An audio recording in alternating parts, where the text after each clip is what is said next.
আখিরাতের অন্যতম গুরুত্বপূর্ণ অন্যতম একটি বিষয় হলো কিয়ামত। আখিরাত প্রত্যেকটা ব্যক্তির মৃত্যুর সাথে সাথে শুরু হয়ে যায়। আর কিয়ামত যেটাকে আমরা বুঝি, যেই দিন আকাশ খসে পড়বে, পাহাড়গুলো তুলোর ন্যায় উঠতে থাকবে, গোটা পৃথিবী ধ্বংস হয়ে যাবে, ওই দিনটাকে আমরা বলি কিয়ামতের দিন। ওই কিয়ামত সংগঠিত হবে। বলেন তো এ ব্যাপারে কোনো সন্দেহ আছে নাকি? কিয়ামতের উপরে ঈমান আনতে হবে, কারণ কোন ব্যক্তি যদি আখিরাত সম্পৃক্ত কোন বিষয়ের উপরে অবিশ্বাস বা মিথ্যা প্রতিপন্ন করে, আখিরাতের সাথে সম্পৃক্ত বিষয়, যেমন কেউ যদি জান্নাত অস্বীকার করে, কেউ যদি জাহান্নাম অস্বীকার করে, কেউ যদি মিজান অস্বীকার করে, কেউ যদি কিয়ামত অস্বীকার করে, মরার পরে আবার জীবিত হতে হবে এটা যদি অস্বীকার করে, এক কথায় আখিরাত সম্পৃক্ত কোনো একটি বিষয় যদি অস্বীকার করে, সে বেঈমান, কোনো সন্দেহ নাই। তাহলে আখিরাতের অন্যতম একটি গুরুত্বপূর্ণ বিষয় হলো কিয়ামত। এটা সংগঠিত হবে, আর ওই দিন মানুষকে আল্লাহ তাআলা দুনিয়ার কাজের পূর্ণ প্রতিদান দিবে। তবে হ্যাঁ, এই কিয়ামত কখন সংগঠিত হবে, আসমান কখন খসে পড়বে, ইসরাফিল আলাইহিস সালাম সিংহায় কখন ফুৎকার দিবে, এই সময়ের খবর, এই সময়ের জ্ঞান দুনিয়ার কারো কাছে নাই, একজনের কাছে আছে। তিনি কে? আল্লাহর কাছে এই খবর আছে, ইলম আছে, আর কারো কাছে নাই। কিয়ামত কখন সংগঠিত হবে এই খবর, এই ইলম নবীজিরও নাই। জিবরাইল আলাইহিস সালাম ওহীর বাহক, তিনিও জানেন না কিয়ামত কখন সংগঠিত হবে।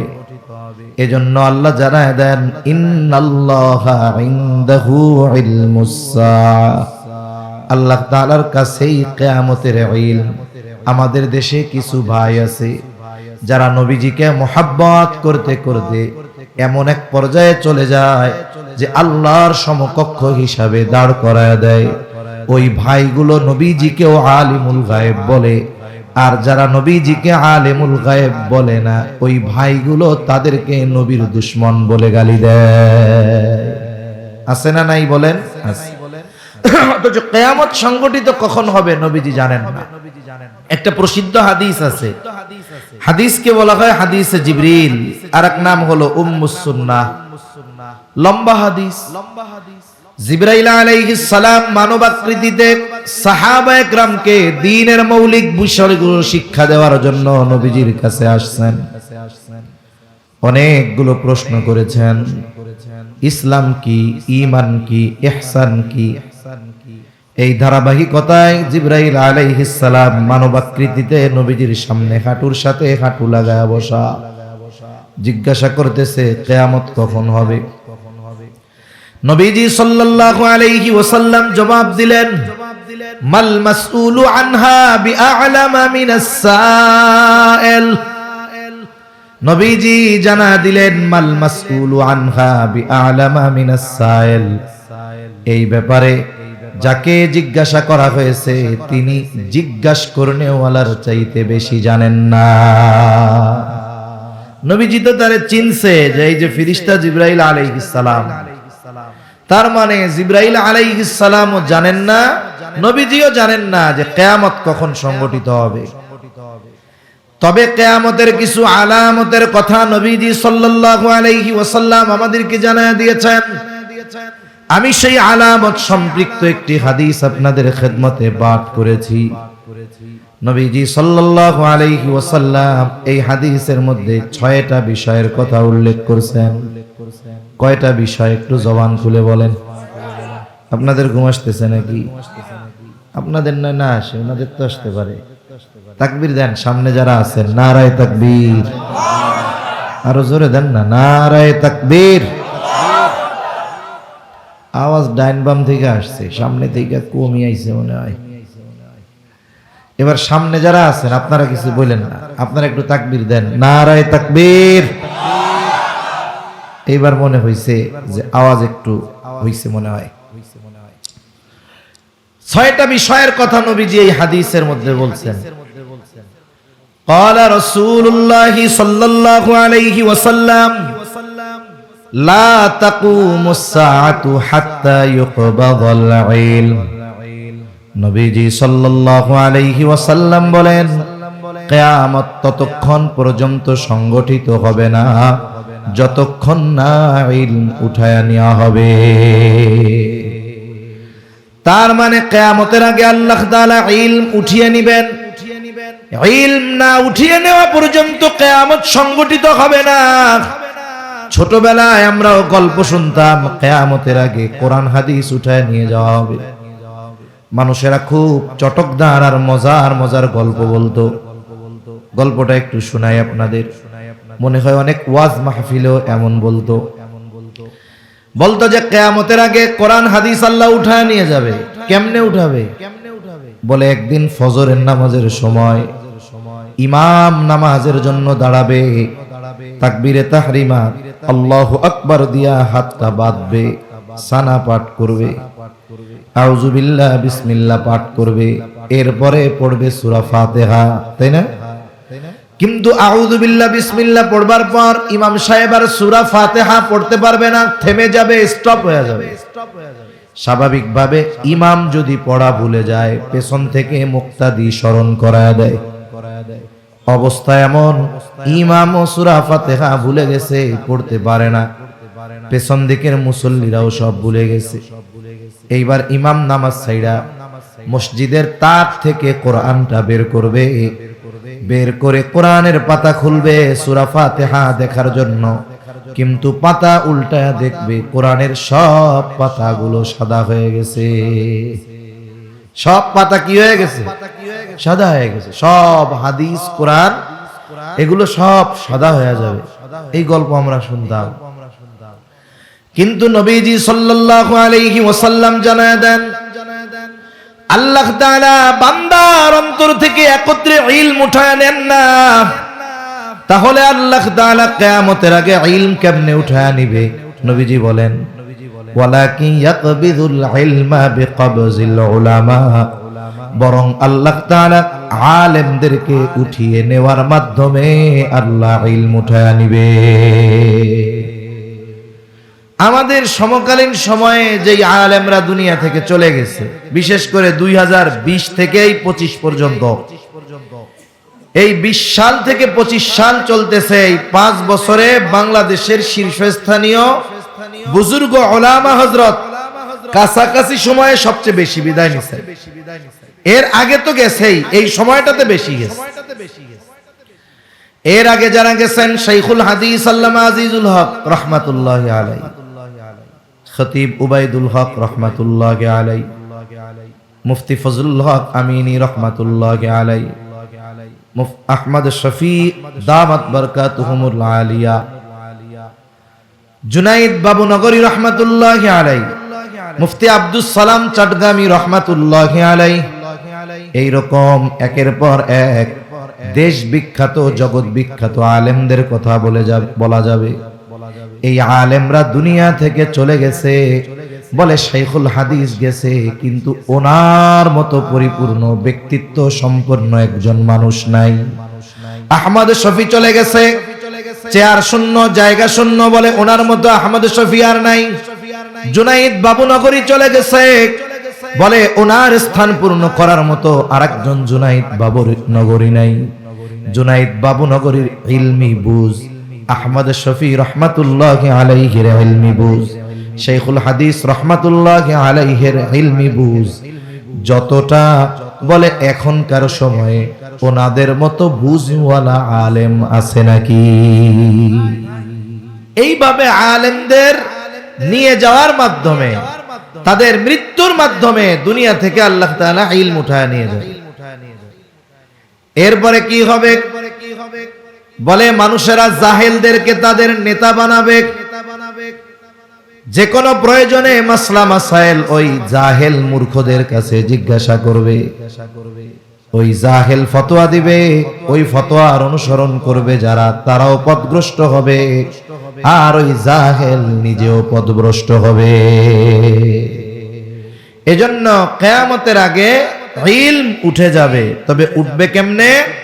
আল্লাহ তাআলা আলেমদেরকে উঠিয়ে নিয়ে যাওয়ার মাধ্যমে আল্লাহ তাআলা ইলম উঠায় নিবে। তখন কি হবে? বলে তখন ইসলাম হবে এক আনুষ্ঠানিকতা, আর কোরআন শুধু লেখায় থাকবে, বাস্তবিক জীবনে কোরআনের আমল থাকবে।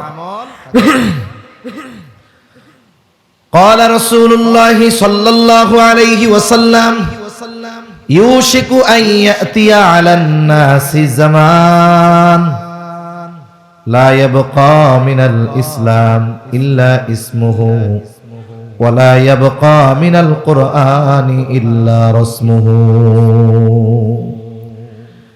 অচিরেই এমন এক সময় আসবে যখন ইসলাম নামে মাত্র থাকবে, ইসলাম শুধু নামে থাকবে, নির্দিষ্ট কিছু কাজকর্মের মধ্যে ইসলাম থাকবে, বাকি কোথাও ইসলাম থাকবে না। না ইসলাম থাকবে মানুষের ব্যক্তিগত জীবনে, না পারিবারিক জীবনে, না সামাজিক জীবনে, না অর্থনৈতিক জীবনে, না রাষ্ট্রীয় জীবনে। বলে ইসলাম কোথাও থাকবে না, একেবারে যা থাকবে নামকাওয়াস্তে থাকবে। নামকাওয়াস্তে নিজেদের মুসলমান পরিচয় দিব ঠিক, কিন্তু প্রকৃত পক্ষে মুসলমানিত্ব থাকবে না। কোথায় আছে পরিপূর্ণ ইসলাম? ব্যক্তিগত জীবনেও নাই, সামাজিক জীবনেও নাই, রাজনৈতিক জীবনেও নাই। অথচ কবরে আমাদেরকে জিজ্ঞাসা করা হবে তোমার দিন কি? জবাব কি হবে বলেন তো? যদি কবরে জিজ্ঞাসা করবে না দিন কি, ওমা দিনুক, তোমার দিন কি, জবাব কি হবে? ইসলাম সবাই জানে। তিনটা প্রশ্ন করবে, এটা মুসলিমও জানে, অমুসলিমও জানে, যে কবরে এই তিন প্রশ্ন করবে। হুজুররা ওয়াজ কইরা কয়, এটা আমরা শুনছি। দুনিয়ার প্রশ্নের জবাব লেখাপড়া করলে দেওয়া যায়। যেই ছাত্র লেখাপড়া করে বলে পরীক্ষার হলে প্রশ্নের জবাব দিতে পারে। আবার কত ছাত্র আছে পরীক্ষার হলে যায়, লেখাপড়া না কইরাও পাস করে, করে না? আর একজনেরটা দেখা করে, অথবা নকল করে করে। তার মানে দুনিয়ার প্রশ্নের জবাব লেখাপড়া করলে দেওয়া যায়, কিন্তু কবরের প্রশ্নের জবাব মুখস্থ করলে দেওয়া যাবে না, নকল নিয়ে গেলেও দেওয়া যাবে না। কারণ কবরের তিন প্রশ্নের জবাব মুখস্থ আর লেখাপড়ার সাথে নয়, বরং ওই তিন প্রশ্নের জবাব মানুষের দুনিয়ার আমলের সাথে সম্পৃক্ত। যে ব্যক্তি দুনিয়ায় ইসলাম পরিপূর্ণ মেনে চলবে, সে যদি বধিরও হয়, বধির কানে শুনে না, আপনাদের এলাকায় কি কয়? বয়রা, বয়রা। এ যদি বয়রাও হয়, জীবনে কোনোদিন কানে শুনে নাই যে কবরে এই তিন প্রশ্ন করা হবে, কিন্তু ইশারা ইঙ্গিত দিয়া ওরে বোঝানো হয়েছে ইসলাম মতো চলতে হবে। ও এখন ইসলাম মতো চলে, পরিপূর্ণ জীবনে চেষ্টা করে ইসলাম মেনে চলার। ও শোনেও নাই কবরে ওই প্রশ্ন করা হবে, কবরে গেছে, এইবার তারে ওই প্রশ্ন করছে, ও সুন্দর মতো জবাব দিবে, আমার দিন হলো ইসলাম। কিন্তু যারা ইসলাম মানে নাই, ইসলামের বিরুদ্ধে আচরণ করেছে, ইসলামকে একটা আনুষ্ঠানিকতায় রূপান্তর করেছে, এই মানুষগুলো নকল নিয়ে গেলেও কবরে জবাব দিতে পারবে না। মনে রাখতে হবে কবরের জবাব এটা হলো আলমে বরজখে আমার অবস্থা কি হবে, এই প্রশ্নের উত্তরের উপরে নির্ভর করতেছে। আখিরাতের প্রথম ঘাঁটি তো কবর, পরবর্তীতে কি হবে সেটা তো পরের হিসাব। কিন্তু এই দীর্ঘকাল যে আলমে বরজখে থাকতে হবে, ওই জায়গায় কেমন আমার জন্য ব্যবস্থাপনা, এটা নির্ভর করে এই তিন প্রশ্নের উপরে। এই জন্য আমরা আমাদের জীবনকে ইসলামের আলোকে সাজাবো, বলেন ইনশাআল্লাহ। আল্লাহ তৌফিক দান করেন। এখন ইসলাম কোথায় আছে? যেমন সামাজিক ভাবে ইসলাম নাই, বিবাহের অনুষ্ঠানে ইসলাম আছে নাই, একেবারে শুরু থেকে নিয়ে শেষ পর্যন্ত সব অমুসলিমদের কালচার। 2-3 মিনিট খালি মুসলমানদের কালচার থাকে। কি থাকে? মসজিদ থেকে হুজুরে কয়, হুজুর ফোন দিলে আসবেন, এর আগে আইসেন কেন? ও পরিবেশ আপনার না হুজুর। এরপরে হুজুরে কোনো মতে 2 মিনিটের জন্য ডাক দিয়া কয়েক সেকেন্ডের মধ্যে ইজাব কবুল কমপ্লিট। বিবাহ পড়াইতে কি 5 ঘন্টা লাগে নাকি? 2 মিনিটে খতম। 2 মিনিট পরে হুজুর কয় আপনি, হুজুর রে কয় আপনি জান গা, এই পরিবেশ আপনার না হুজুর, চলে যান। তার মানে গোটা বিবাহ অনুষ্ঠানের মধ্যে ওই 2 মিনিট আছে মোটামুটি ইসলামের আলোকে করে। ওইটাও যদি হুজুর ছাড়া চালানো যাইতো, চালানো শুরু করে দিত। তাহলে ইসলাম পরিপূর্ণভাবে আমাদের অনুসরণ করতে হবে। ব্যক্তি থেকে রাষ্ট্র পর্যন্ত সব জায়গায় ইসলাম আমাদের দরকার। ব্যক্তি জীবনের জন্য আমার দায়বদ্ধতা আছে। রাষ্ট্রীয় জীবনে ইসলাম প্রতিষ্ঠার জন্য কতটুকু প্রচেষ্টা করলাম, এটার ব্যাপারেও আল্লাহর দরবারে জবাবদিহিতার কাঠগড়ায় দাঁড়াতে হবে। ওই যে কোরআন থাকবে, শুধু লেখায় থাকবে, কোরআন গুলো তাকে থাকবে, বলে মানুষ মরে গেলে চতুর্দিকে পড়বে। তারা মনে করে কোরআন হলো তাকে তুলে রাখার জিনিস, এটা মানুষ মরলেই পড়তে হয়। কিন্তু আল্লাহ তাআলা কোরআনুল কারীমকে মুমিনদের জন্য গাইড বানায়ছেন, পথপ্রদর্শক হিসাবে আল্লাহ তাআলা দিয়েছেন। আর কোরআনুল কারীম আর সুন্নাহ হলো ঈমানদারদের মূল সংবিধান। কোরআনের তিলাওয়াত আছে সুললিত কণ্ঠে, কত পরিশ্রম করে তিলাওয়াত করে কারীরা। আল্লাহ রাসূল সাল্লাল্লাহু আলাইহি ওয়াসাল্লাম বলেন, শেষ জামানায় তীরের মতো কোরআন পড়বে। একটা অক্ষরের উচ্চারণ শুদ্ধ করার জন্য দিনের পর দিন কাটায় দিবে। আয়না দিয়া জিহ্বা দেখবে, ঠোঁট দেখবে, মুখ দেখবে, উচ্চারণ করতে গিয়ে কপাল ঘুষায় নাকি এগুলা দেখবে। কিন্তু এগুলো সব জান না, এগুলো সব কি? ওটা শুনতে মজা লাগে, হৃদয় পর্যন্ত পৌঁছায় না, বাস্তবিক জীবনে আমল হয় না। তা কথা অন্যদিকে চলে যাচ্ছে। নবীজি সাল্লাল্লাহু আলাইহি ওয়াসাল্লাম বলেন, লা তাকুমুস সাআতু হাত্তা ইউকবাদাল ইলম। কিয়ামত ততক্ষণ পর্যন্ত সংগঠিত হবে না যতক্ষণ না আল্লাহ তাআলা ইলম উঠায় না নিবেন। তার মানে কিয়ামতের আগে ইলম উঠায় নেওয়া হবে। আর ইলম কিভাবে আল্লাহ উঠায় নিবেন? আলেমদেরকে উঠিয়ে নিয়ে যাওয়ার মাধ্যমে। এই জন্য পৃথিবীর জমিনে যত আলেম বেশি বেশি থাকবে, হক্কানি উলামা ইকরামের পদাচারণা যত বেশি থাকবে, আমাদের থেকে কিয়ামত তত দূরে থাকবে। আর এই আলেমগুলোর কারখানা হলো মাদ্রাসাগুলো। এজন্য উলামা ইকরামের প্রতি মুহাব্বতের সাথে সাথে মাদ্রাসাগুলোর প্রতি আমাদের আন্তরিক ভালোবাসা মুহাব্বত থাকা দরকার। 2 নাম্বার, নবীজি সাল্লাল্লাহু আলাইহি ওয়াসাল্লাম বলেন, ওয়া তাকসুরাজ জালাজিলু। কিয়ামতের আগে জালজালা বেড়ে যাবে। জালজালা তথা ভূমিকম্প, এটা জমিনের জন্য একটা স্থলের একটা মুসিবত, বিপর্যয় পরিলক্ষিত হয়। ঈমানদার শুধু জাগতিক নজরে এই মুসিবতকে দেখে না, বরং এই মুসিবতকে সে কোরআন এবং সুন্নাহর আলোকে এই মুসিবতের মূল কারণগুলো সে অনুসন্ধান করে। ভূমিকম্প কেন হয়? ভূতাত্ত্বিক যারা, এরা বলে আমরা তো পৃথিবীর উপরিভাগে বসবাস করি, পৃথিবীর উপরিভাগে আমরা বসবাস করি। পৃথিবীর ভেতর দিকে অনেক কিছু আছে, আগুন, পানি, বিভিন্ন খনি, অনেক কিছু আছে। আবার উপরিভাগে যে বসবাস করি, আরেকটা কাগজ দেন, এইরকম একটা অংশে পৃথিবীর সবাই বসবাস করে না। পৃথিবীর বিভিন্ন মহাদেশ এক একটা প্লেটের উপরে, এক একটা অংশের উপরে। এগুলো কেমন থাকে? মনে করেন এইটা হলো এশিয়া মহাদেশ, এটার উপরে আফ্রিকা মহাদেশ। এখন এটা পাশাপাশি আছে, এই জায়গায় এরকম আছে। বিজ্ঞানীরা বলেন যে এই প্লেটগুলো মানে অংশগুলো সব সময় নড়াচড়া করে। বছরে কতটুকু নড়াচড়া করে? বলে 10 থেকে 16 সেন্টিমিটার মাত্র। প্রতি বছরে এতটুকু নড়াচড়া করে। কতটুকু? অল্প একটু নড়াচড়া করে। বলে যদি গতি কোনো সময় 16 সেন্টিমিটারের একটু বেড়ে যায়, মনে করেন এখন গতিটা বাড়ছে, চলতে চলতে এবার গতি এতটুকু বাড়ছে যে সেটার গতি 20 সেন্টিমিটার পার হয়ে গেছে, তখন ভূমিকম্প আমাদের কাছে উপলব্ধি হয়। অথচ পৃথিবীতে প্রতিনিয়ত ভূমিকম্প হতে থাকে, কারণ পৃথিবীর এই টেকটনিক প্লেটগুলো সর্বদা নড়াচড়া করে। ভূমিকম্প প্রতিনিয়ত হয়, মৃদু মাত্রার, এগুলো আমাদের অনুভব হয় না। কিন্তু যখন একটু নড়াচড়া বেশি হয় তখন কি হয়, বেশি কাঁপে, আর তখন উঁচু উঁচু ইমারতগুলো পড়ে যায়, ভেঙে যায়। পাহাড়ের মধ্যে অনেক সময় ভূমিধস হয়। তুরস্কে ভূমিকম্প হয়েছে, হাজার হাজার মানুষ মারা গেছে। আফগানিস্তানে হয়েছে, হাজার হাজার মানুষ মারা গেছে, বড় বড় স্থাপনা ভেঙে পড়ছে।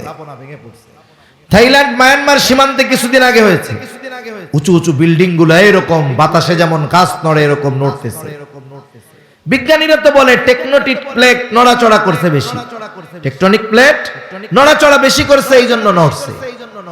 কিন্তু এই যে স্থলের মুসিবত বিপর্যয় কেন হয়, আল্লাহ তাআলা বলেন, যাহারাল ফাসাদু ফিল বাররি ওয়াল বাহরি বিমা কাসাবাত আইদিন নাস লিয়ুযীকাহুম বা'দাল্লাযী আমিলু লাআল্লাহুম ইয়ারজিউন।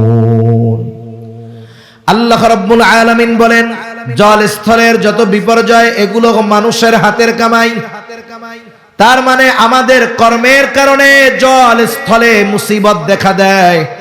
সমুদ্রের মধ্যে জলোচ্ছ্বাস হয়, আইলা লাইলা সিডর হয়, জমিনের মধ্যে ভূমিকম্প হয়, অতিবৃষ্টি অনাবৃষ্টি এগুলো হয়।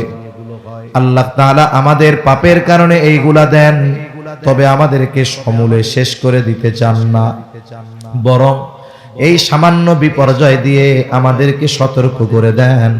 আল্লাহ তাআলা বলেন, লিউযীকাহুম বা'দাল্লাযী আমিলু লাআল্লাহুম ইয়ারজিউন। আল্লাহ কেন দেয়? হে দুনিয়ার মানুষ, থাইল্যান্ডের ভূমিকম্প দেখে সতর্ক হয়ে যাও। কত উন্নত প্রযুক্তি, বিল্ডিং গুলো বাতাসের ন্যায় কেমন যেন নড়তেছে, সতর্ক হয়ে যাও, আল্লাহর দিকে ফিরে আসো, পাপাচারের পথ পরিহার করে দ্বীনের পথে ফিরে আসো, নেকের পথে ফিরে আসো।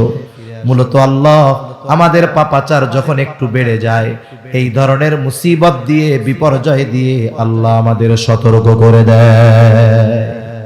তবে পাপাচারের মাত্রা এত বেশি, যদি রহমাতুল লিল আলামিনের দোয়া আমাদের ব্যাপারে না থাকতো, আমাদেরকে আল্লাহ আযাব গজব দিয়ে সমূলে শেষ করে দিতেন। কিন্তু নবীজির দোয়ার বরকতে আল্লাহ তাআলা আমাদেরকে কিছু শাস্তি আস্বাদন করান, তবে সমূলে ধ্বংস করে দেন না। তাহলে আমরা এক নাম্বার পাইলাম, আমাদের পাপের কারণে ভূমিকম্প বাড়বে, সময়ের সাথে সাথে পাপ বাড়বে, ভূমিকম্প বাড়তে থাকবে। হাদিসের মধ্যেও নবীজি বলেন, যখন জমিনের উপরে পাপাচার বেড়ে যায়, অশ্লীলতা বেড়ে যায়, ব্যভিচার বেড়ে যায়, ওজনে কম দেওয়া বেড়ে যায়, মদ্যপান বেড়ে যায়, নাচ গান বেড়ে যায়, তখন আল্লাহ তাআলা ভূমিধস দেন, ভূমিকম্প দেন। তাহলে ভূমিকম্প কিয়ামতের আগে বাড়বে কেন? বলে, বাড়ার মূল কারণ হলো আমাদের পাপাচার। তবে এই বিষয়ে খেয়াল রাখতে হবে, এই পাপাচার গুলো যেন আমাদের মাধ্যমে না হয়, অন্যরা করলে করুক, আমরা এই ভূমিকম্প হওয়ার কারণ পাপাচার, এতে আমরা লিপ্ত হব না, কোন ইনশাআল্লাহ। 3 নাম্বার, নবীজি সাল্লাল্লাহু আলাইহি ওয়াসাল্লাম বলেন, ওয়ায়াতাকারাবাজ জামান, কিয়ামতের আগে সময় সংকুচিত হয়ে যাবে, সময় সংকুচিত হয়ে যাবে, সংক্ষিপ্ত হয়ে যাবে, সময়টা নিকটবর্তী হয়ে যাবে। কিয়ামতের আগে এক জুমা থেকে অপর জুমা তাড়াতাড়ি চলে আসবে, মনে হবে এই তো গতকাল জুমা পড়লাম, আবার আগামীকাল জুমা। আর এক হাদিসের মধ্যে আসছে, কিয়ামতের আগে যুগ মনে হবে বছরের মতো, বছরকে মনে হবে মাসের মতো, মাসকে মনে হবে সপ্তাহের মতো, সপ্তাহকে মনে হবে দিনের মতো, দিনকে মনে হবে ঘন্টার মতো, ঘন্টাকে মনে হবে সেকেন্ডের মতো। সময় নিকটবর্তী হয়ে যাবে, এক জুমা থেকে এক জুমার দূরত্ব কেমন যেন কমে যাবে। মুফাসসিরিনে কেরাম বলেন, এর দ্বারা মূল উদ্দেশ্য হলো কিয়ামতের আগে সময় থেকে বরকত উঠে যাবে, হায়াতের বরকত উঠে যাবে।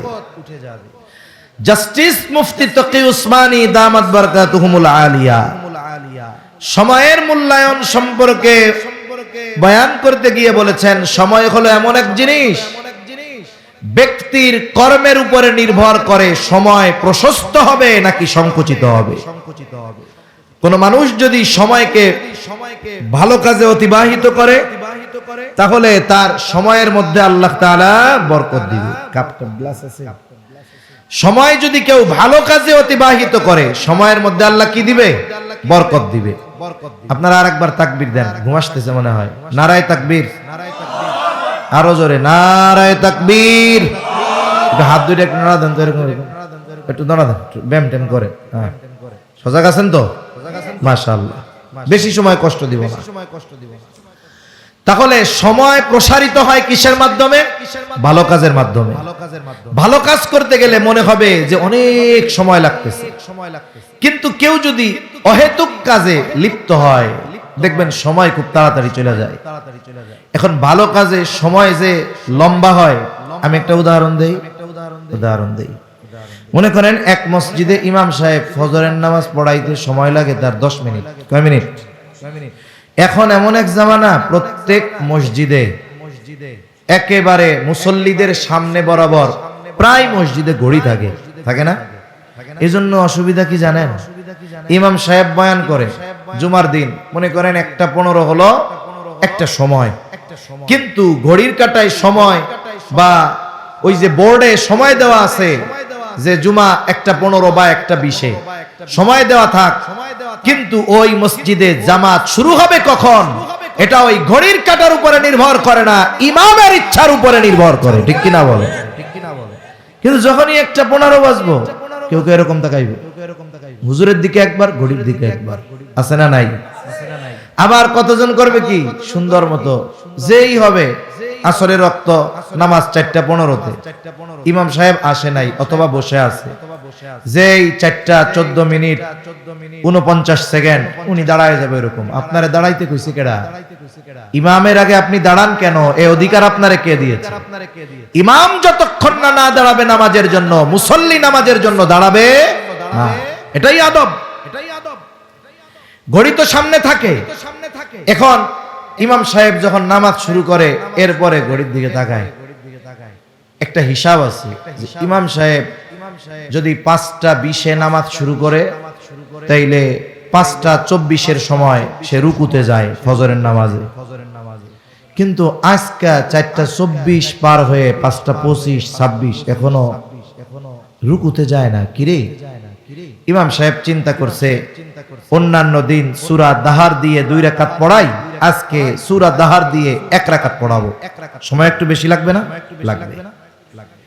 এবার যখন 24 থেকে ঘড়ির কাঁটা 26-এ যায় আর সহ্য হয় না। একজন পেছন থেকে কয়,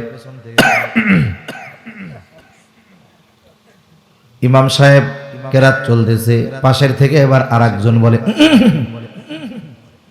একের পর এইবার জামাতের সাথে পেছন থেকে কাশাকাশি শুরু। ইমাম মনে মনে কয়, চিন্তা করছিলাম সূরাটা শেষ করে রুকুতে যাবো, পেছনে যে পরিমাণ যক্ষা শুরু হইছে আমিও কাশির মধ্যে পড়ে যাই কিনা ঠিক নাই। আল্লাহু আকবার। এই যে সে যে নামাজের মধ্যে আছে, পৃথিবীতে সবচাইতে উত্তম কাজের মধ্যে সে আছে। ঠিক কিনা বলেন? কারণ একজন মানুষ যখন তাকবীরে তাহরিমার মাধ্যমে নামাজের মধ্যে অন্তর্ভুক্ত হয়ে যায়, সে পৃথিবীর সব বৈধ কাজ, অনেক বৈধ কাজ তার জন্য সাময়িকভাবে নিষিদ্ধ হয়ে যায়। কেন? বলে এই সময় কথোপকথন চলে কার সাথে? দুনিয়ার মানুষ আমরা এতটা জাহেল যে আল্লাহর সাথে কথা বলতেছে 2টা মিনিট বেশি লাগলে আর ভালো লাগে না, অথচ ওই লোক নামাজ থেকে বের হয়ে চায়ের দোকানে বসবে, দেখবেন এক টানা বৈশা থাকবে দুপুর থেকে নিয়ে রাত 9টা পর্যন্ত, কোনো উহু আহা আর কাশি মাসি নাই, কোনো অসুবিধা নাই, মাজা ব্যথাও নাই, গিরা ব্যথাও নাই।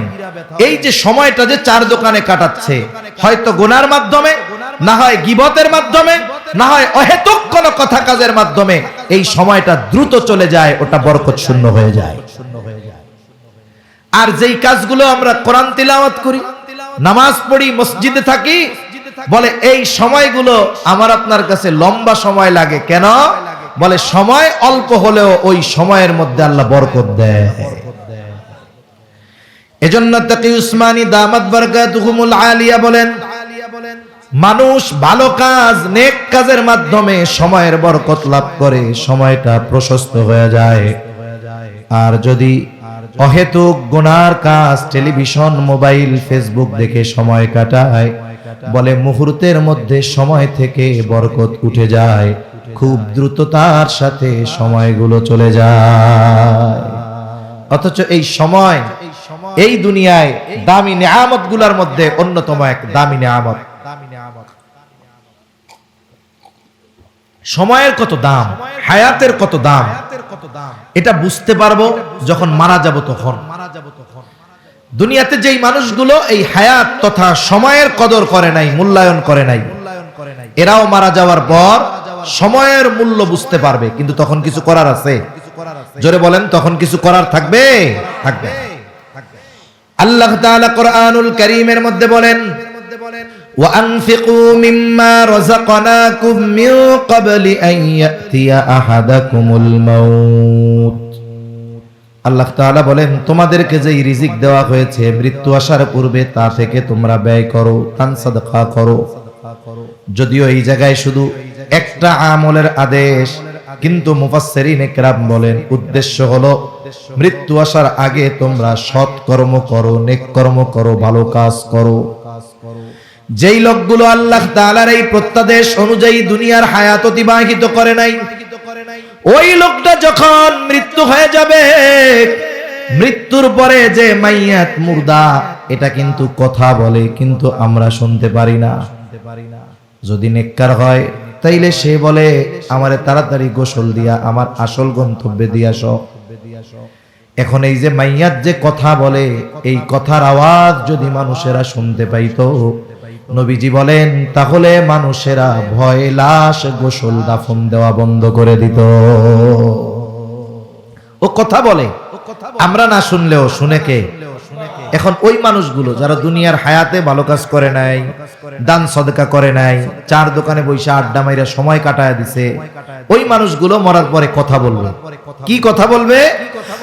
আল্লাহ তাআলা সেটা বলে না। কি বলবে তারা? ফায়াকুলা রাব্বি লাউলা আখখারতানি ইলা আজালিন করিব।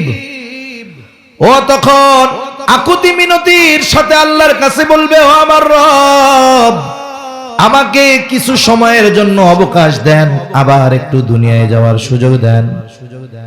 লাউলা আখখারতানি ইলা আজালিন করিব, যদি আমাকে একটু সামান্য সময়ের জন্য অবকাশ দেওয়া হতো, আবার একটু যদি দুনিয়ায় যাইতে দিতেন, আল্লাহ কি করতা?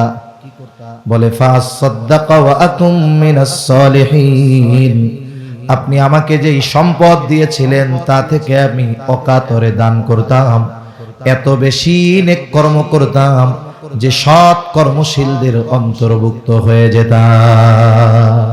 আফসোস করে খালি বলবে আল্লাহর কাছে, যদি একটু যাইতে দিতেন দুনিয়ায় আল্লাহ, তাইলে আমি দান সদকা করতাম, ভালো মানুষ হয়ে যাইতাম। এটা বলবে কোন সময়? কোন সময়? মরার পর। ও বুঝতে পারছে দুনিয়ার সামান্য সময়ের দাম কত, এই জন্য বলবে একটু অবকাশ যদি দিতেন তাইলে যাইয়া নেক কাজ করতাম, সৎকর্মশীলদের অন্তর্ভুক্ত হয়ে যাইতাম। আমরা যারা সময়ের ওইরকম নষ্ট করি, আমরাও মরার পরে বুঝতে পারবো। কিন্তু যতই আবেগ নিয়ে আল্লাহর কাছে কই, এক সেকেন্ডের জন্য আল্লাহ আবার দুনিয়ায় আসতে দিবে? তাহলে এই হায়াতের জন্য মরার পরে আফসোস করবে মাইয়াত। তার মানে তার জীবনের অন্যতম দামি এক সম্পদ হলো এই হায়াত। এটাকে যদি আমরা পাপের কাজের মাধ্যমে, অহেতুক মজলিসের মাধ্যমে বরকত শূন্য করে ফেলি, এটা আমাদের জন্য বড় দুর্ভাগ্যের বিষয়। এজন্য সময়গুলো নেক কাজে অতিবাহিত করব। কোন ইনশাআল্লাহ? অরিজিনাল ইনশাআল্লাহ কইছেন তো? বাংলাদেশে ইনশাআল্লাহ হলো নার বদলে কয়। কথা বুঝেননি? নার বদলে বলে। এসএসসি পরীক্ষা শেষ হইছে, 3 মাস পরে রেজাল্ট দিবে, কোনো কামকাজ নাই পোলাপানের, দিনভর খেলা বেড়ায় আর আত্মীয় স্বজনের বাড়ি বেড়ায়। এক এলাকায় তাবলিগ জামাতের সাথী ভাইয়েরা গেছে, একজনে কানে কানে গিয়া জামাতের আমির সাহেবের কইছে, ওই যে মাঠে কয়েকটা পোলাপান খেলতেছে দেখছেন, এরা সব কয়টা ম্যাট্রিক পরীক্ষা দিছে, আগামী 3 মাস এরা ফুলফিল অরিজিনাল বেকার, এইগুলার ধইরা তাবলিগে নেওয়া যায় কিনা। এখন ওরা তো বল খেলতেছে, যার যে কাম এই খোঁজ পাইয়া সুন্দর মতো ওরা মাঠের মধ্যে গিয়ে হাজির। একজনকে ধরছে, পরীক্ষা দিছ, হ্যাঁ কোনো কাজ আছে না, এবার তার তাশকিল করা শুরু করছে। কাজ যেহেতু নাই, সময় আল্লাহ দিয়েছেন, সময়ের হিসাব আল্লাহ নিবে, তা এই সময়টাকে আমরা একটু আল্লাহর রাস্তায় কোরবানি করি। আল্লাহর রাস্তায় শুধু টাকা পয়সা কোরবানি করতে হয় না, শুধু জান আর মাল কোরবানি করলে হয় না, বলে সাথে সাথে এই হায়াত থেকে কিছু সময় আল্লাহর রাস্তায় কোরবানি করতে হয়। তা যেহেতু কোনো ব্যস্ততা নাই, আপনি মুসলমান ঘরের সন্তান, এক কাজ করেন, তাহলে আজকে সন্ধ্যার পরে আমাদের ওইখানে তালিম হবে, ওইখানে আপনি আসেন আর এক চিল্লার জন্য নিয়ত করেন। ও ছেলেটা ভালো মানুষ, ও চিন্তা করতেছে আমি তো যাব না, মুখের উপরে কি বলা যায় যে না না আমি যাইতে রেতে পারব না, বলা যায়? আবার চিন্তা করে যদি বলি যে যাব তাহলে তো ধরা খেয়ে গেলাম। এখন তার উত্তরের অপেক্ষায় দাঁড়ায় আছে, খেলাও বন্ধ, পাশ থেকে কানে কানে একজন যায় কয় ইনশাআল্লাহ ক, নইলে কিন্তু আজকের খেলাধুলা শেষ। যা হবে সেটা পরে, তুই যাস না যাস পরের কথা, আগে ইনশাআল্লাহ কইয়া বাস। এই যে যে ইনশাআল্লাহ বলছে, আসলেই কি ইনশাআল্লাহ বলছে? এটা নার বদলে বলছে। অনেক সময় হয় না, আপনজন প্রিয়জন একজন একজনের কাছে একটা আবদার করছে, ভাই আপনি আমার এই কাজটা কইরা দিয়েন, আপনি তো পারবেন, আপনার তো এই জায়গায় করার মতো সুযোগ আছে। ও মনে মনে চিন্তা করে তোর কাম তো করুম না, আবার চিন্তা করে মুখের উপরে যদি না কই তাহলে তো কাজটা ভালো হবে না, ইনশাআল্লাহ করবো না, এরকম বলে কি বলে না? এই যে দেখেন, এত গুরুত্বপূর্ণ একটি শব্দ, এত গুরুত্বপূর্ণ একটি বাক্য, এটাকে আমরা ব্যবহার করে এটার ওজন আমরা কমায় ফেলতেছি। এজন্য অনেক সময় আমরা যদি কোনো কাউরে বলি, একেবারে দিল থেকেই বলি ইনশাআল্লাহ, কয় হুজুর সত্যি করে কোন, হুজুর সত্যি করে কোন, ইনশাআল্লাহ কইেন না, সত্য করে কোন। হায় হায় হায়, ইনশাআল্লাহ এর চাইতে ভবিষ্যতের বিষয়ে প্রতিশ্রুতি দেওয়ার শক্তিশালী বাক্য আর দুনিয়ায় নাই। নবীজিকে আল্লাহ তাআলা ইনশাআল্লাহ না বলার কারণে ওহী কিছুদিন আল্লাহ তাআলা বিলম্বে পাঠাইছেন, মূলত উম্মতকে শিক্ষা দেওয়া উদ্দেশ্য। কিন্তু কারণ হিসাবে আল্লাহ কি দেখাইছেন, যে ইনশাআল্লাহ না বলার কারণে ওই যে কাফেররা ইহুদিদের কাছ থেকে 3 প্রশ্ন শিখে আসছে, নবীজির কাছে জবাব চাইছে, নবীজি কোথা থেকে জবাব দিবেন? ওহী আসলে জবাব দিবেন। উনি বলছেন ঠিক আছে কালকে, ইনশাআল্লাহ বলেন নাই, এতে গুনাহ হয় নাই, সগীরা গুনাহ হয় নাই, এটাও চিন্তা করার সুযোগ নাই। কিছু ভাই তো আছে নবীদের ত্রুটি বিচ্যুতি হয়েছে এ কথাও বলে, সাহাবায়ে কেরামকে তারা সত্যের মাপকাঠি মানতে নারাজ, তারা এই কথা একেবারে স্পষ্টভাবে বলতে দ্বিধাদ্বন্দ্বের মধ্যে পড়ে না, তারা এই কথা স্পষ্ট বলে যে নবীদের সগীরা গুনাহ হইছে, নাউজুবিল্লাহ কয় না। এটা না বলার কারণে সগীরা গুনাহ হয় নাই, তবে ওহী বিলম্বে পাঠিয়েছেন কেন? ইনশাআল্লাহর গুরুত্বটা বোঝানোর জন্য। আমরা উম্মত যেন এই বাক্যটাকে নার বদলে ব্যবহার করে এই বাক্যের অপব্যবহার যেন আমরা না করি। তাহলে 1 নাম্বার আল্লাহর নবী বলেন লা তাকুমুস সাআতু হাত্তা ইউকবাদাল ইলম, কিয়ামত ততক্ষণ পর্যন্ত সংগঠিত হবে না যতক্ষণ না ইলম উঠায় নেওয়া হবে। ইলম আল্লাহ কিভাবে উঠায় নেবেন? আলেমদেরকে উঠিয়ে নেওয়ার মাধ্যমে। 2 নাম্বার, কিয়ামতের আগে জলজলা ভূমিকম্প বেড়ে যাবে, ভূমিকম্প বাড়ার কারণ কি? বলে পাপাচার বেড়ে যাবে। 3 নাম্বার, সময় বরকত শূন্য হয়ে যাবে, সময় নিকটবর্তী হয়ে যাবে। কেন? বলে সময়ের অপব্যবহার করার কারণে। 4 নাম্বার, নবীজি সাল্লাল্লাহু আলাইহি ওয়াসাল্লাম বলেন ওয়াতাযহারাল ফিতান, এখানে ফিতান ফিতনা দ্বারা উদ্দেশ্য হলো কিয়ামতের আগে সবচেয়ে বড় ফিতনা যেটা, সেটা হলো দাজ্জালের ফিতনা। তবে দাজ্জালের আগমনের পূর্বে একের পর এক ছোট বড় ফিতনা আসতে থাকবে। এই যে কাদিয়ানি মতবাদ, এটা একটা ফিতনা, উম্মতের ঈমান বিধ্বংসী ফিতনা। বলে এই যে কাদিয়ানীরা খতমে নবুয়তকে অস্বীকার করে, তারা আমার আপনার নবীকে শেষ নবী মানে না, গোলাম মুহাম্মদকে নবী হিসাবে তারা স্বীকৃতি দেয়, সামনাসামনি না বললেও ঘুরায়া ফিরায়া বলে। মানুষ যখন বুঝা গেছে সাধারণ মানুষের সামনে বারবার বলা হচ্ছে, তখন বলে সায়াদ নবী, জিল্লি নবী, বলে অ্যাসিস্ট্যান্ট নবী, নাউজুবিল্লাহ গণ। এই ধরনের বিভিন্ন কথা তারা বলে খতমে নবুয়তকে অস্বীকার করে। এটা বড় এক ফিতনা। আপনাদের এক দাওয়াত দেই, আগামী 15ই নভেম্বর খতমে নবুয়ত সংরক্ষণের এই ঈমানি দায়িত্ব নিয়ে মধুপুরের পীর সাহেব আব্দুল হালিম সাহেব হুজুর সারা দেশের নবী প্রেমিকদের আহ্বান করেছেন সোহরাওয়ার্দী উদ্যানে। জাতীয় আন্তর্জাতিক পর্যায়ের বিজ্ঞ উলামায়ে কেরাম ওইখানে আসবেন, আমাদেরকে খতমে নবুয়ত সম্পর্কে দিক নির্দেশনা দিবেন। সাথে সাথে আমাদের উপস্থিতি, আওয়াজ, গণজামায়াত কাদিয়ানীদের কাফের ঘোষণার দাবি যত বেশি নবীর মুহাব্বতে উপস্থিত হবে, আওয়াজ যত বুলন্দ হবে, রাষ্ট্রের দায়িত্বে যারা আছে তারা হয়তো আমাদের এই দাবি মেনে নিতে বাধ্য হবে। ঠিক কিনা বলেন?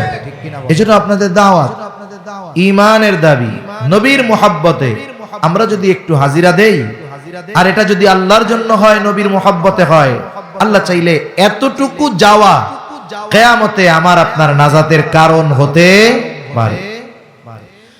কিয়ামতের আগে সবচাইতে বড় ফিতনা হলো দাজ্জালের ফিতনা। নবীজি সাল্লাল্লাহু আলাইহি ওয়াসাল্লাম উম্মতকে ফিতনা থেকে বাঁচার আমল শিখায়া দিয়েছেন। নবীজি জানায়া দেন, জুমার দিন যারা সূরা কাহাফের আমল করবে, তিলাওয়াত করবে, আল্লাহ তাআলা তাদেরকে দাজ্জালের ফিতনা থেকে হেফাজত করবে। পুরা সূরা কাহাফ পড়া কষ্ট, মুখস্থ নাই, কমপক্ষে 10 আয়াত। প্রথম 10টা আয়াত আমি আমার জীবনে বেঁচে থাকার জন্য অক্সিজেনের যেমন প্রয়োজন, 5 মিনিট অক্সিজেন যদি না পাই মারা যাওয়া লাগবে।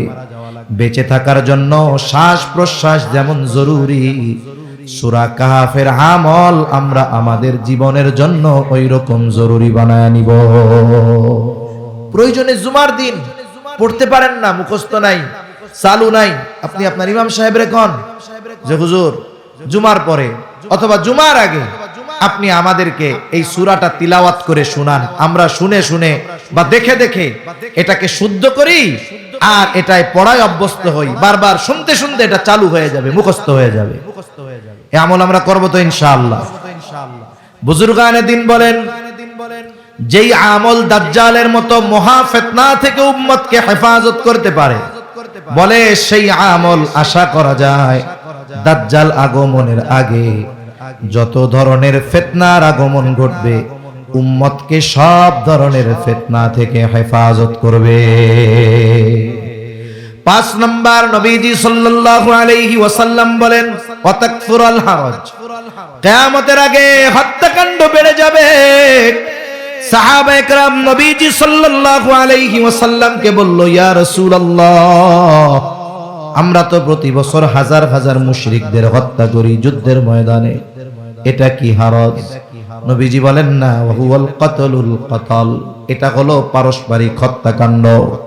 তার মানে এই হত্যাকাণ্ড মুমিন আর মুশরিকদের মধ্যে সংগঠিত হবে না, বরং এই হত্যাকাণ্ড মুমিনদের পরস্পরের মধ্যে সংগঠিত হবে। নবীজি বলেন, এক প্রতিবেশী অপর প্রতিবেশীকে হত্যা করবে, চাচা ভাতিজাকে, ভাতিজা চাচাকে হত্যা করবে, ভাই ভাইকে হত্যা করবে, এক মুমিন অপর মুমিনকে হত্যা করবে। বলে বর্তমান দুনিয়ায় প্রতিদিন কাফেরদের মাধ্যমে যত ইমানদারের মৃত্যু হয়, তার চাইতে 10 গুণ বেশি মুসলমানের মৃত্যু হয় অপর মুসলমানের মাধ্যমে। গোটা পৃথিবীতে কথার কথা, যদি দৈনিক কাফেররা 100 মুসলমানকে মারে, তাহলে 1000 মুসলমান মরে অপর মুসলমানের হাতে। পারিবারিক, সামাজিক, রাজনৈতিক, জমি জমা সংক্রান্ত আধিপত্য বিস্তার নিয়ে প্রতিদিন গোটা পৃথিবীতে হাজার হাজার মুসলমান অপর আর এক মুসলমানের হাতে মৃত্যুবরণ করে। অথচ নবীজি সাল্লাল্লাহু আলাইহি ওয়াসাল্লাম বলেন, সিবাবুল মুমিনি ফুসুক ওয়া কিতালুহু কুফর। মুমিনকে গালি দেওয়া ফাসিকি, হত্যা করা কুফরি। একজন মুমিনকে গালি দেওয়া পাপ। এইখানে একজন মুমিন আর একজন মুমিনকে জাগতিক কারণে হত্যা করতে দ্বিধাদ্বন্দ্বের মধ্যে পড়ে না। এটা আফসোসের বিষয় আমাদের জন্য। অথচ একজন মুমিন আমার জবান এবং হাতের অনিষ্ট থেকে নিরাপদ থাকার কথা ছিল। মুসলমান মুখ দিয়া বললেই হবে না। আল্লাহ রাসূল সাল্লাল্লাহু আলাইহি ওয়াসাল্লাম বলেন, আল মুসলিমু মান সালিমাল মুসলিমুনা মিন লিসানিহি ওয়া ইয়াদিহি। নবীজি সাল্লাল্লাহু আলাইহি ওয়াসাল্লাম বলেন, প্রকৃত মুসলমান কে? বলে প্রকৃত মুসলমান হলো সে যার জবান এবং হাতের অনিষ্ট থেকে অপর মুসলমান নিরাপদ থাকে।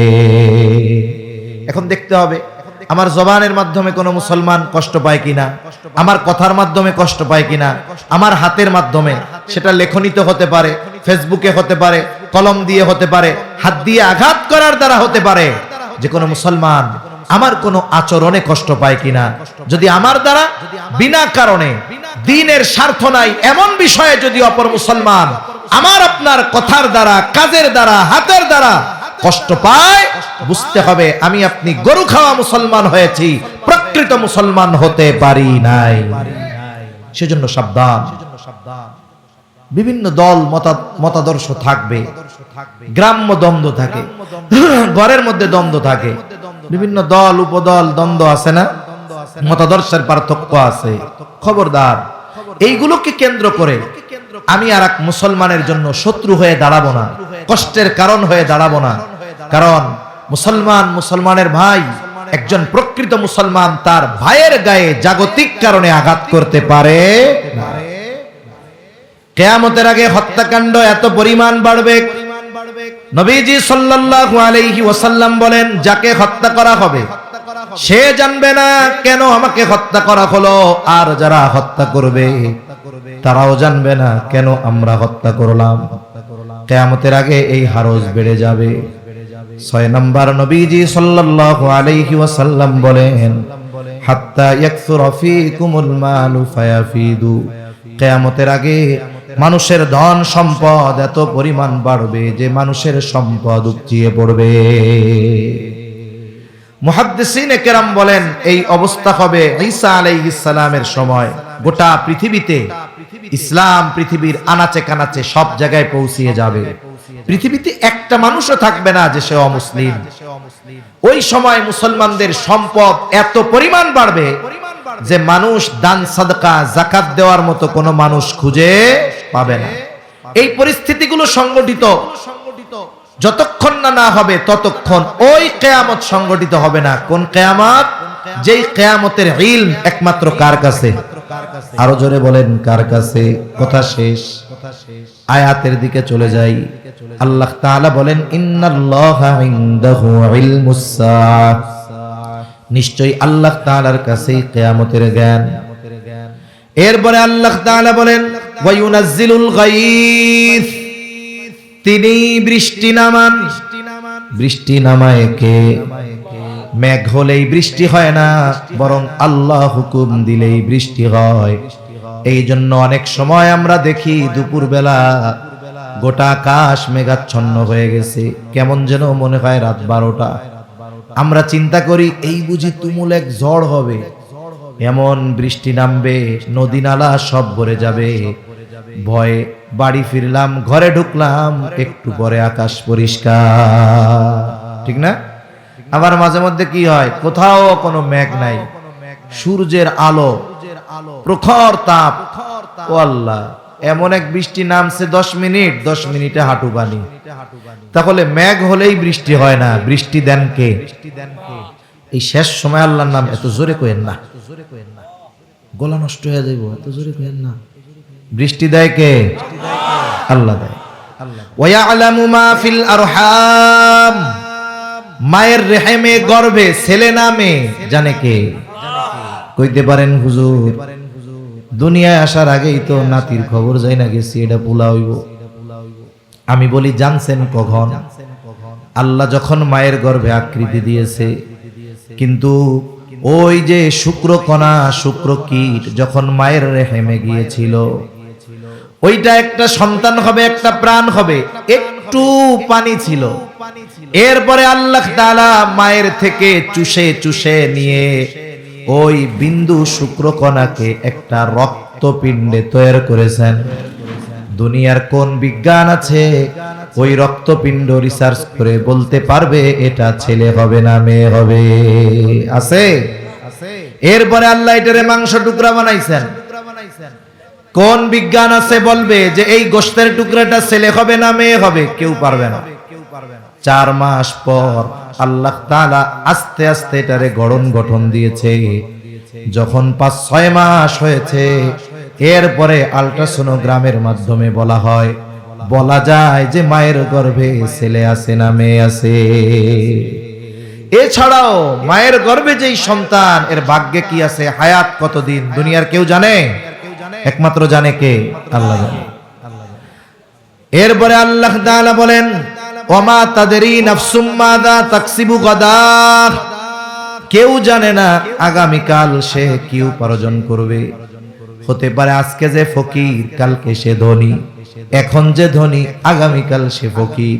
ওই যে কবিতায় বলে, নদীর পাড় ভাঙে ও পাড় গড়ে, এই তো নদীর খেলা, সকাল বেলার ধনীর তুই ফকির সন্ধ্যাবেলা। মানুষ তার অবস্থার উপরে কখনো হতাশ হবে না। যে আজকে দরিদ্র আছে ওর চিন্তা করার দরকার নাই যে হায় হায় কি হইব। হতে পারে আগামী দিন সকালবেলা সে কোটিপতি হয়ে যাবে। আর আজকে যে কোটিপতি আছে, অহংকার করার সুযোগ নাই। ক্ষমতার চেয়ারে আছে, অহংকার করার সুযোগ নাই। আগামীকাল হতে পারে রান্না করা প্লেটে খাবার তৈরি করা টেবিলে না খেয়ে পালানো লাগতে পারে। এই জন্য তৈরি থাকতে হবে। যখন দুর্দশায় থাকে সর্বোচ্চ হতাশ হওয়া যাবে না। যখন সুখ স্বাচ্ছন্দ্যে থাকে তখন অহংকারী হওয়া যাবে না। কেননা কেউ জানে না আগামীকাল তার কপালে কি আছে। এরপরে আল্লাহ তাআলা বলেন, ওমা তাদরি নাফসুম বিআই আরদিন তামুত, কেউ জানে না কোন জমিনে তার মৃত্যু আছে। যখন কোথাও কারো মৃত্যু লেখা থাকে, হাদিসের মধ্যে আসছে আল্লাহ তাআলা ওই ব্যক্তির প্রয়োজন সৃষ্টি করে তাকে ওই জায়গায় নিয়ে যায়। এই 5টি বিষয়কে বলা হয় গায়েবের চাবিসমূহ। এই 5টি বিষয়ের ইলম একমাত্র যার কাছে, তিনি কে? আল্লাহ তাআলার কাছে। আল্লাহ তার কাছেই এই ইলমগুলো।